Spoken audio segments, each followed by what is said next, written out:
BJP బీఆర్ఎస్లలో బలమైన లీడర్లను చేర్చుకోవడానికి సిద్ధంగా ఉన్నట్లు తెలంగాణ మంత్రి కాంగ్రెస్ నాయకురాలు సీతక్క తెలిపారు. మోదీ ప్రధానిగా వచ్చాక నిత్యావసరాల ధరలు పెరిగాయని, జీఎస్టీ కూడా తీసుకువచ్చారని విమర్శించారు సీతక్క. ఎన్నికల్లో ఆదిలాబాద్లో ఖచ్చితంగా కాంగ్రెస్ జెండా ఎగురుతుందని ధీమా వ్యక్తం చేశారు. రాహుల్ గాంధీ ప్రధాని అయితే ఆదివాసులపై ప్రత్యేక ఫోకస్ పెడతారంటున్న మంత్రి సీతక్కతో I News input editor Srikanth face to face. I News parliament ఎన్నికల నేపథ్యంలో తెలంగాణ పార్లమెంట్ సెగ్మెంట్స్ అన్నీ పర్యటిస్తున్నాం. ఆ నియోజకవర్గ నాయకులతో మాట్లాడుతున్నాం. అక్కడ ప్రజలతో పబ్లిక్ డిబేట్స్ కండక్ట్ చేస్తూ ప్రజలకు కావాల్సిందేంటి, జరగాల్సిందేంటి, ఇవన్నీ కూడా తెలుసుకునే ప్రయత్నం చేస్తూనే ఉన్నాం. సో ఇట్లాంటి నేపథ్యంలో ప్రస్తుతానికి మనం మైబాద్ పార్లమెంట్ సెగ్మెంట్ చేరుకున్నాం. ఇక్కడ ములుగు జిల్లా సీతక్క మంత్రి, శాసనసభ్యురాలు, స్థానిక ఎమ్మెల్యే మనతో పాటు అందుబాటులో ఉన్నారు. సీతక్క నమస్తే. ముందుగా ఫస్ట్ ఆఫ్ ఆల్ ఎన్నికల నుంచి మొదలు పెడితే ఆ తర్వాత జరిగిన పరిణామాలు కానీ, వాతావరణం కానీ, అందరూ కొంతవరకు రెస్ట్ తీసుకున్నా కానీ సీతక్కకు మాత్రం ఎక్కడా రెస్ట్ కనిపించలేదు. అటు నాగోబాద్ జాతర కానీ, ఇటు మేడారం జాతర కానీ, మళ్ళీ వెంటనే ఇటు ఎన్నికలు రావడం, అంతకుముందు ఎన్నికల్లో గెలవడం, మంత్రివర్గ కూర్పు, కొంత అలసటగా ఏమైనా అనిపిస్తుందా? అలసట ఏం లేదు, కానీ అందరూ ఎలక్షన్సే అనుకుంటున్నారు. కానీ నేను భారత్ జోడో యాత్ర నుంచి, రాహుల్ గాంధీ గారు యాత్ర దాదాపు నుంచి, అప్పటి నుంచి వారి యాత్రలో ప్రతి స్టేట్లో 5 రోజులు ఉండడం, తర్వాత ఇక్కడ వచ్చి ఈ 5 రోజులు అయినతో అంటే యాత్రలు ఉన్నాని మళ్ళీ కాన్స్టిట్యున్సీలో అందుబాటులో ఉండడం, దాదాపుగా 2 years నుంచి నా యొక్క అంటే ముందు నుంచి కూడా ఉంది. మీరు చూస్తే ఎన్నికల కంటే ముందు అప్పుడు తిరిగినాం, గెలిచినాక గెలిపించిన ప్రజలకు ధన్యవాదాలు తెలుపుకుంటూ తిరిగినాం. 2018లో తర్వాత వెంటనే కరోనా వచ్చింది. కరోనాలో ప్రతి ఊరు మూట కట్టుకొని జనాలందరికీ ఏదో సాయం చేసుకుంటూ తిరిగినాం. సెకండ్ వేవ్లో మళ్ళీ కరోనా వస్తే మళ్ళీ ఇల్లు తిరిగినాం. తర్వాత మళ్ళీ వరదలు వస్తే అప్పుడు ఒక ట్రిప్పు, తర్వాత మళ్ళీ మొన్న ఎలక్షన్ల కంటే ముందు వరదలు, తర్వాత యాత్ర, తర్వాత ఎలక్షన్స్, తర్వాత వెంటనే ఆదిలాబాద్ ఇవ్వడం. ఆదిలాబాదు బాగా అప్పుడున్న పరిస్థితుల్లో చాలా ఒకటే ఎమ్మెల్యే గెలుచున్నది కాబట్టి అక్కడ కాన్సన్ట్రేషన్ చేయడం, ఆ తర్వాత అక్కడ జాతర, తర్వాత ఇక్కడ జాతర, తర్వాత ఇక్కడ ప్రజలు అని నడుస్తుంది. కానీ ఏ రోజుకి ఆ రోజు కొత్తగా ఒక శక్తిని కూడా కట్టుకొని ప్రజల్లో మాత్రం తిరిగే ప్రయత్నం చేస్తూ ఉన్నారు. మీ మీద 2 బాధ్యతలు ఉన్నాయి. ఒకటి ఆదిలాబాదు, ఇందాక మీరు చెప్తున్నట్టు కమింగ్ టు వరంగల్ జిల్లా మంత్రి. ఇక్కడ 2 పార్లమెంట్ సెగ్మెంట్లు కూడా మీరు చూడాల్సినటువంటి అవసరం ఉంది మంత్రి కాబట్టి. ఒకసారి ఆదిలాబాద్ గురించి మాట్లాడదాం. ఇందాక మీరు చెప్పినట్టు అక్కడ గెలిచింది ఒకటే ఖానాపూర్ నియోజకవర్గం. సో మిగతా స్థానాల్లో మీకు అక్కడ బలం లేదు. బట్ ఇట్లా నేపథ్యంలో మీరు అక్కడ బీఆర్ఎస్ పార్టీ నాయకత్వాన్ని కూడా పార్టీలో కలుపుకుంటున్నారు. ఇది ఆ పార్టీ క్యాడర్లో కొంతవరకు అసహనం కనిపిస్తోంది అన్నది కనిపిస్తుంది. అంటే కొత్త పాత కాంగ్రెస్ క్యాడర్ని కలుపుకొని పోవడంలో సీతక్క ఎట్లాంటి అడుగులు ముందుకేస్తాం? ఇప్పటి వరకు అయితే డిస్టర్బెన్స్ లేదు. మేము కూడా తీసుకునేటువంటి వాళ్ళని లోకల్ వాళ్ళకే ప్రయారిటీ ఇచ్చినాం. వాళ్ళని కాదని నేను ఎక్కడ డైరెక్ట్గా డిస్కషన్లో లేను, ఎక్కడ డైరెక్ట్గా తీసుకొని. ఇప్పుడు కూడా మా దగ్గర కూడా చాలామంది రావడానికి ఉన్నా కూడా, మా క్యాడర్ ఆపుతున్నా కూడా అప్పుడప్పుడు వాళ్ళకే బాధ్యత ఇస్తున్నాం.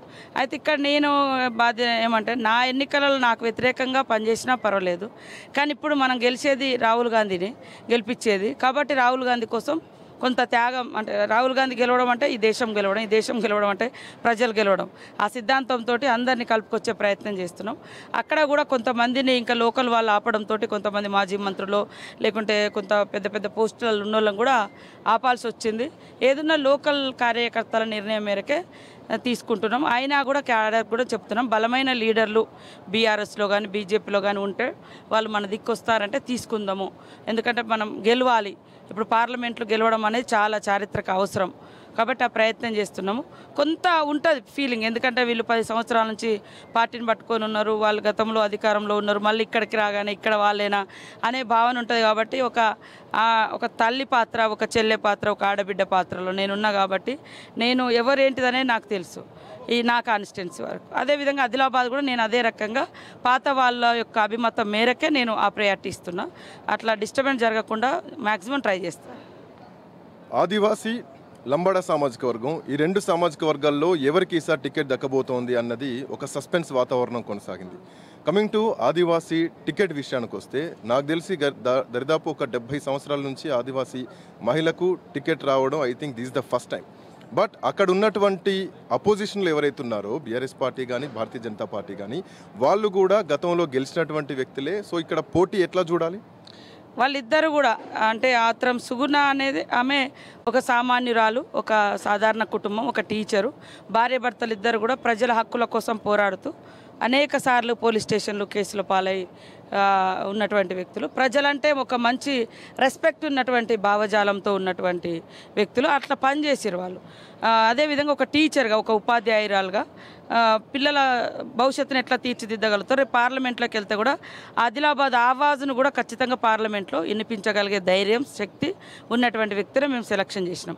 అదే కాకుండా అక్కడ ఉన్నటువంటి బీజేపీ అభ్యర్థి ఒక ముఖ్యమంత్రి తప్ప మిగతా రాష్ట్రంలో అన్ని పదవులు చేసిండు.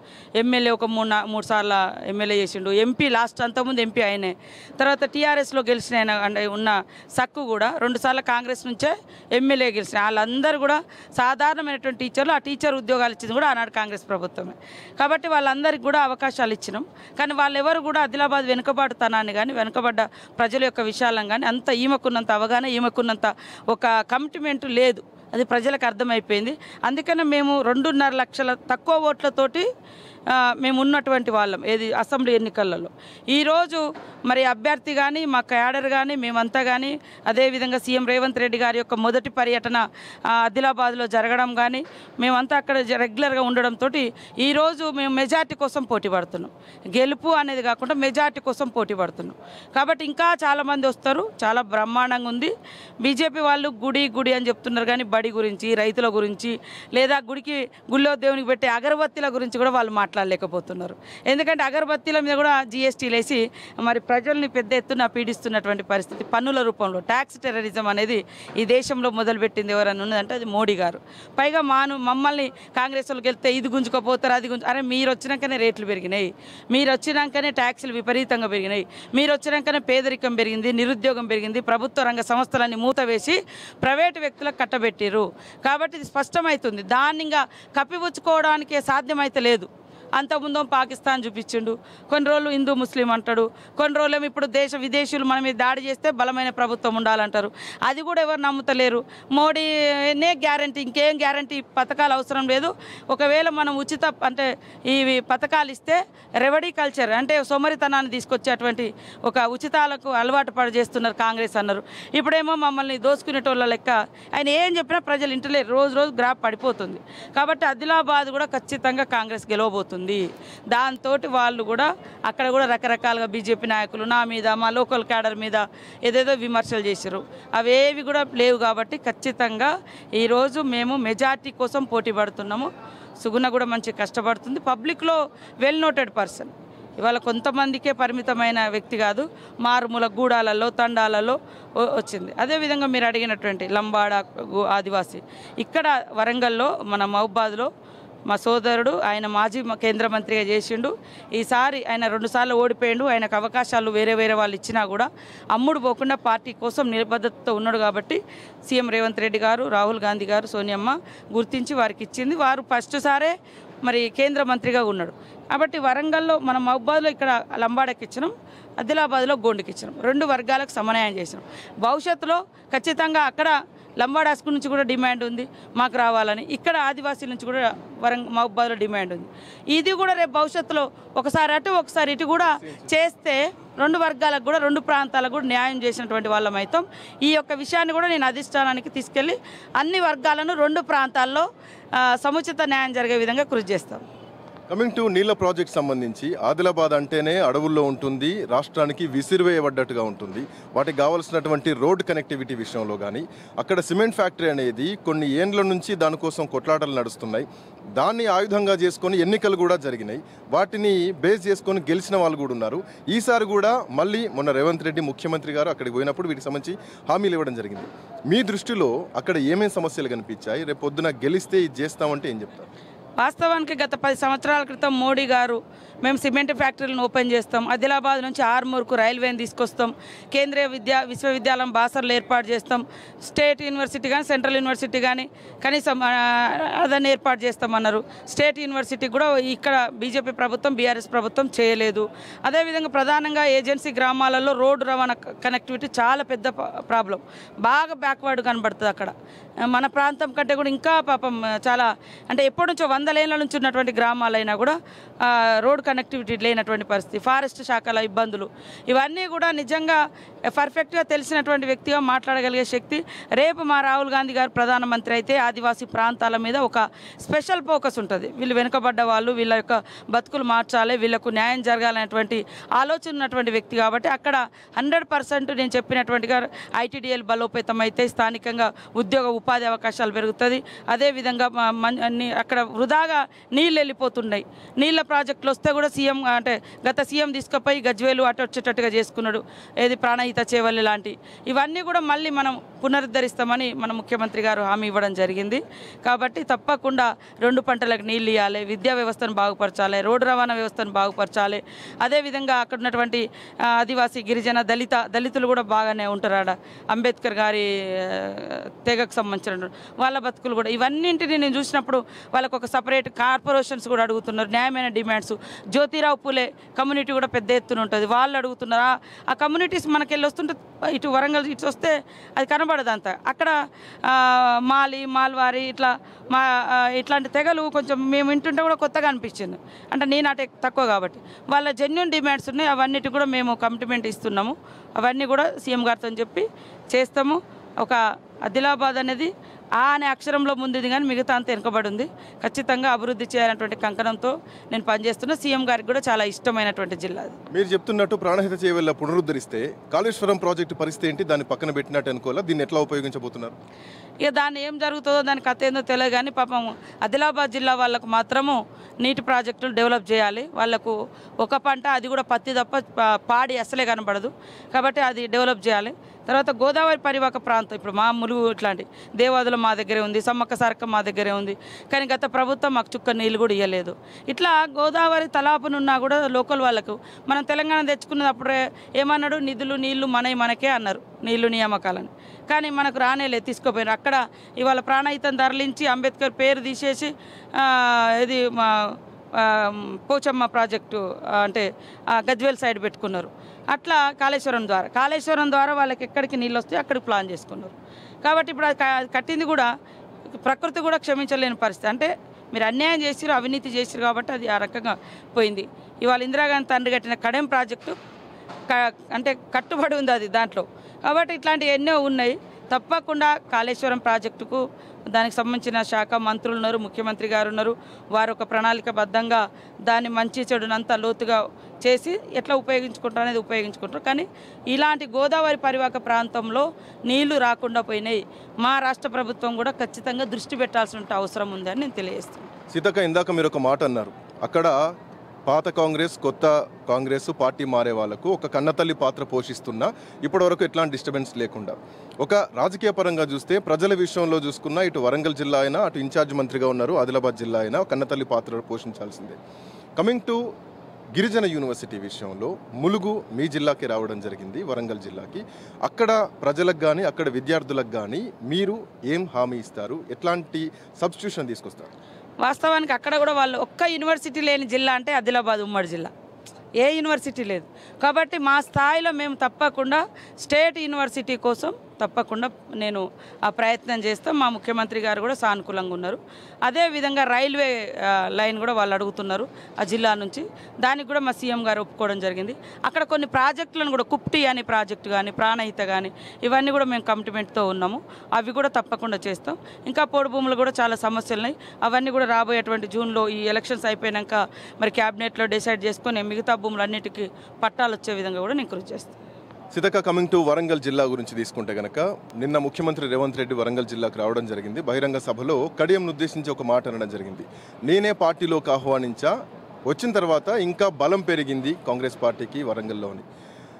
అంటే ఒక్క స్థానంలో గెలిచినటువంటి కడియంతో మిగతా అన్ని స్థానాల్లో గెలిచినటువంటి కాంగ్రెస్ పార్టీకి అంత బలం పెరిగిందనుకోవాలా? అంటే వారు అన్నది ఏంటంటే వారి మేధస్సు, వారి నీతి, వారి నిజాయితీ.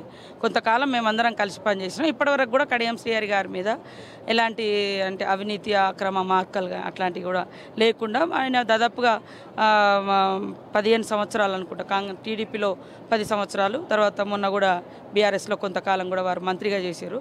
వారి అనుభవం సీనియర్ మోస్ట్ కాబట్టి అనుభవము, దాని ఒక ఇంటలెక్చువల్ మేధావిగా కూడా ఉన్నాడు. కాబట్టి వారి అనుభవాన్ని కూడా మనకు అవసరం అనే ఉద్దేశం ఉద్దేశంతో తీసుకోవడం జరిగింది. మేము కూడా గ్రామాలలో ఇప్పుడు ఆయన మా సీఎం గారు చెప్పింది, మేము ఆల్రెడీ గ్రామాలలో ఒక నెల రోజుల నుంచి 2 నెలల నుంచి చెప్తున్నాం, ఎవరు బలమైన లీడరు, ఎవరు మంచి లీడరు ఉన్నారనుకో ఆ ఊర్లో మనం వీక్ ఉండి లేక ఏదైనా ఉన్నప్పుడు మనం ఖచ్చితంగా తీసుకుందాం. మంచి వ్యక్తులుండి, మచ్చలేని నాయకులు, మంచి వ్యక్తులు, బలమైన లీడరు ప్రజలలో ఉన్నప్పుడు తీసుకుందామని చెప్తా ఉన్నాం. ఇప్పుడు కూడా సరే అదొక రిజర్వేషన్ పరంగా కూడా ఒక లేడీకి ఇచ్చేటువంటి ఒక మా పార్టీలోనే ఒక 3 ఎంపీ సీట్లు, ఒక ఎస్టీ, ఒక ఎస్సీ, ఒక ఓసీ, 3 మహిళలకు కూడా ఎంపీలుగా టికెట్స్ ఇచ్చినటువంటి ఘనత కూడా రేవంత్ రెడ్డి గారికి దక్కుతుంది.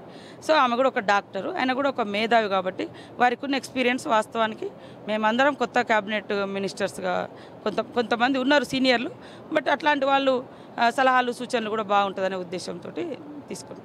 మైబాద్లో కాంగ్రెస్ పార్టీ గెలుపు కోసం ఎట్లాంటి వ్యూహాలు తేలుతున్నారు? తప్పకుండా ఇప్పటికే నియోజకవర్గాల వారిగా మీటింగులు అయిపోయి, నేనైతే మండలాల వారిగా కూడా మీటింగులు పెట్టాం. క్షేత్రస్థాయికి ఆల్రెడీ గ్రామాన ప్రచారాన్ని కూడా మేము ఆదిలాబాద్లో కూడా ఇంటింటికి గ్యారంటీ కార్డులు, ఆదిలాబాద్లో ఆల్రెడీ ఇంటింటికి గ్యారంటీ కార్డులు ఇచ్చుకుంటూ మా ప్రచారం స్టార్ట్ అయింది. ఇక్కడ ఇప్పటివరకు మండల స్థాయి, నియోజకవర్గ స్థాయి అయింది. నేను గత 2-3 రోజుల నుంచి కూడా ఊరూరు వెళ్ళి ప్రచారంలో కూడా పాల్గొంటున్నాను. ఇక్కడ కూడా ఎంత వీలైతే అంతవరకు చేస్తాం. ఈ 2 రోజుల నుంచి మాది కూడా ఇంటింటికి కార్యకర్త వెళ్ళి మా యొక్క రాహుల్ గాంధీ ఇచ్చినటువంటి గ్యారంటీ స్కీమ్స్ గురించి కూడా మేము ప్రచారం చేస్తాం. ఈ 10 రోజులు ప్రతి ఒక్కరం ఊరూళ్ళలో ఇల్లు ప్రచారం చేసి 100% 4-5 లక్షల మెజార్టీతో బలరాం నాయక్ గెలిచే విధంగా కృషి చేస్తాం. కాంగ్రెస్ గాలి వీచింది, ఆ గాలిలో కాంగ్రెస్ పార్టీ గెలిచింది. ఈసారి సుడిగాలి వీస్తుంది, ఈ సుడిగాలిలో ఖచ్చితంగా గెలుస్తుందని కాంగ్రెస్ పార్టీ నాయకులు నేను తిరుగుతున్నటువంటి క్రమంలో అందరూ మాట్లాడుతున్నారు, అభ్యర్థులంతా ఇది చెప్తున్నారు. బట్ ఇంకోవైపు కేసీఆర్ బస్ యాత్రతో వస్తున్నారు. ఆయన వస్తూనే కేసీఆర్ పోయిండు, కరెంటు పోయింది, కేసీఆర్ పోయిండు, నీళ్ళు వస్తలేవు అని మాట్లాడుతున్నటువంటి పరిస్థితి. అది ప్రజలు అనుభవిస్తున్న ప్రజలకు మంచి చెడు తెలుస్తుంది. ఇలా కేసీఆర్ గారు 10 ఏళ్ల తర్వాత ఇప్పుడు బయటకు వెళ్ళిండు. ఆయన గతంలో కూడా ఎప్పుడు వచ్చినా కేవలం ఎలక్షన్ బహిరంగ సభలు పెట్టిపోయేది. అనేక సమస్యలున్నా ఆయన ఎప్పుడు పట్టించుకోలే. కానీ ఇప్పుడు ఈ ఒక చిన్న సమస్య ఆయన పెద్ద సమస్యగా చూపించే ప్రయత్నం. ఎక్కడో పైప్ లైన్ ఊసిపోయి నీళ్ళు రాలేదనుకో, అక్కడ ట్రిప్ అవుతుంది, అది అంతరాయం జరిగి దాన్ని కట్టింగ్ లాగా చూపించడం. అందుకని ప్రజలకు తెలుసు, ప్రజలకు మంచి చెడు అనేది అనుభవిస్తున్నారు కాబట్టి ఎంత స్వేచ్ఛ ఉంది, ఎంత ఏ రకంగా ఉంది. ఇవాళ 100 కోట్ల రూపాయలు ఆయనకు నచ్చిన వాళ్ళకి ఎట్లా దోచిపెట్టిండు. ఇవాళ 1000 కోట్లతో పెద్ద బిల్డింగులు కట్టి ఇది నేను కట్టించిన అని చెప్పుకోవడానికి, చరిత్రలో చెప్పుకోవడానికి పనికొచ్చే బిల్డింగులు కట్టిండు, కానీ పేదోడు ఉండడానికి మాత్రం పనికొచ్చే ఇండ్లు కట్టలేదు. ఇవన్నీ ప్రజలకు తెలుసు. కాబట్టి అందరు కేసీఆర్ని ఏమనుకుంటారంటే, సార్ మీరు ఎప్పుడు ఓడిపోతుంటే ఇట్లనే ప్రజల్లోకి వస్తారు, మీరు మాట్లాడుతుంటే కూడా ఇంకా అధికార పార్టీ వాళ్ళు కూడా అలర్ట్ ఇంకేమైనా లోపాలను కూడా మేము కూడా సరి చేసుకుంటాం కదా. కాబట్టి వారు 10 ఏళ్ల తర్వాత ప్రజల్లోకి వస్తున్నాడు. ఎప్పుడైనా ఎలక్షన్ బహిరంగ సభల్లో మాట్లాడుతాడు, పోతాడు. ఇప్పుడు కూడా ఎలక్షన్ ఉన్నదనే బయటకు వచ్చిండు. సేమ్ టైంలో ఏదో చేనో చెలకానో ఏదో అడ్డం పెడుతున్నాడు. కాబట్టి రైతులందరూ సంతోషంగా ఉన్నారు. రైతులకు గ్యారంటీ ఉంది. రైతులు కాంగ్రెస్ పార్టీ, రుణమాఫీ అంటేనే రైతులకు కాంగ్రెస్ మీద నమ్మకం. కరెంటు ఫ్రీ అంటేనే, కరెంటు ఉచితం అంటేనే కాంగ్రెస్ పేటెంట్ హక్కు. రుణమాఫీ అన్నా, కరెంటు ఫ్రీ అన్నా పేటెంట్ రైట్ కాంగ్రెస్కే ఉంది. మీరు వాళ్ళు ఏం చెప్పుకున్నా. కాబట్టి వాళ్ళు ఏం చెప్పినా ఇప్పట్లో ఏం వచ్చే పరిస్థితి లేదు. ఊకే ఏదో వేయాలని చూస్తున్నారు. అది వాళ్ళు అధికారం కోల్పోయిన అసహనంతో పాపం బాధలో ఉన్నారు. ఆ బాధను ప్రజల బాధగా భావించే ట్రీట్ చేసి రాజకీయ లబ్ధి పొందుదామని చూస్తున్నారు. కానీ ప్రజలు ఖచ్చితంగా రాహుల్ గాంధీ గారిని ప్రధానమంత్రి చేయడం కోసం ఖచ్చితంగా రెడీగా ఉన్నారు. రుణమాఫీ విషయంలో హరీష్ రావు ఇప్పటికే ముఖ్యమంత్రికి సవాల్ విసురుతున్నారు. మరోవైపు ముఖ్యమంత్రి కూడా తెల్ల పేపర్ మీద సంతకం పెట్టుకో రాజీనామాకు సిద్ధంగా ఉండాలంటూ చెప్తున్నారు. 15 ఆగస్టుకి కమిటెడ్గా ఉన్నారా, లేదంటే హరీష్ రావు సవాల్ని స్వీకరిస్తారా? హరీష్ రావుకు నేను ఒకటే చెప్తున్నా, ఇలాంటి ఛాలెంజ్లు చేయడము, అగ్గిపుల్లలు దొరకక పారిపోవడము, లేదా ఛాలెంజ్ చేసుకు మా సీఎం గారు గతంలో కూడా పిసిసి అధ్యక్షుడు ఉన్నప్పుడు కూడా అనేక సార్లు చెప్తే మీ కేటీఆర్ కూడా రాకుండా పారిపోయినట్టు. ఏమంటే గైనతో నేను వస్తానా అన్నావు. నీతోటి హరీష్ రావుకు మా రేవంత్ రెడ్డికి ఆకాశానికి భూమికి ఉన్నంత తేడా ఉంది. ఆయన రేవంత్ రెడ్డి గారు ఆకాశంలో ఉన్నారు.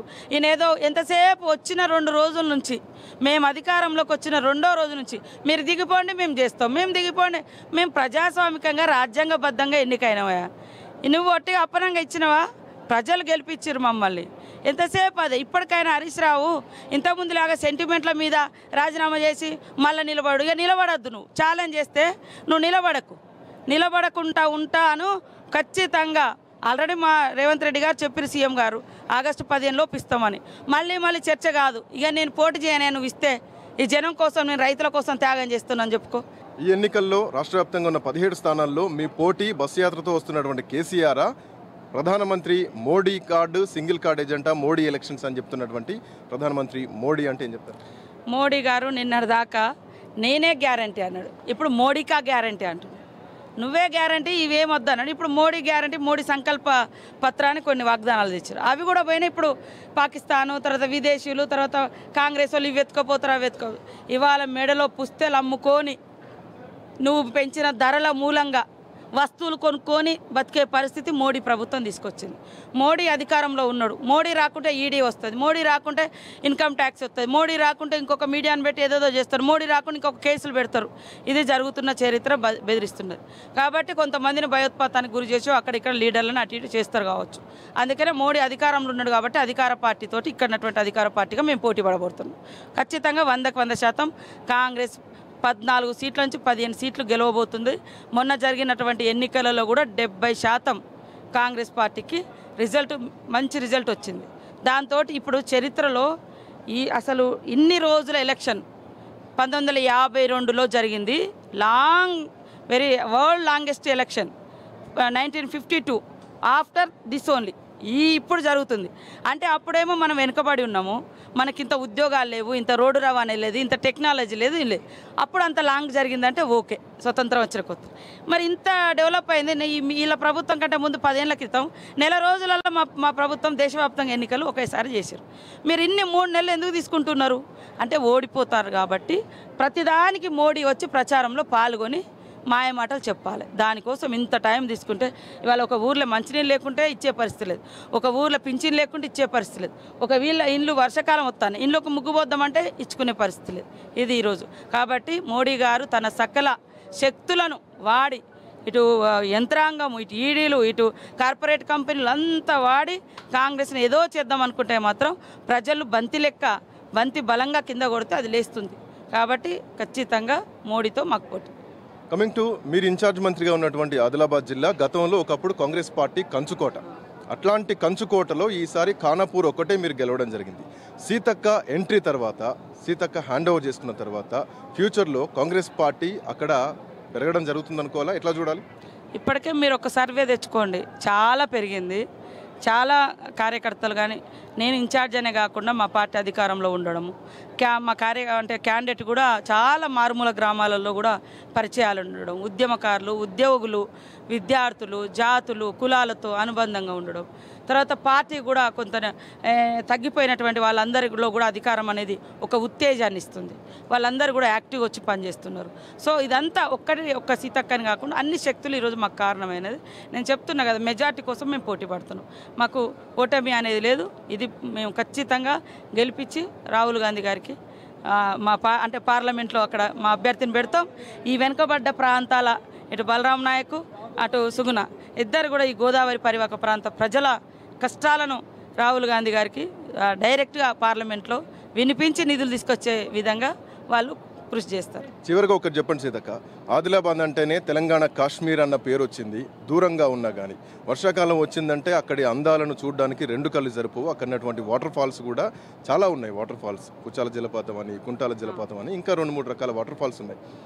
ఇప్పుడు మీ ప్రభుత్వం వచ్చిన తర్వాత పర్యాటక ప్రాంతంగా అభివృద్ధి చెందడానికి ఎట్లాంటి వ్యూహాలు తెలుతున్నారు, ఎట్లాంటి ప్లాన్స్ చేస్తున్నారు? ఆదిలాబాదు, ములుగు ఈ రెండింటి మీద ఆల్రెడీ మా అధికారులకు నా వ్యూస్ చెప్పేసిన. ఎక్కడెక్కడైతే అందమైన ప్రదేశాలు ఉన్నాయో వాటిని నెక్స్ట్ ఎలక్షన్ అయిన తెల్లారి అంటే సుందరవనంగా ఒక టూరిజం హబ్గా మార్చుకోవాలి.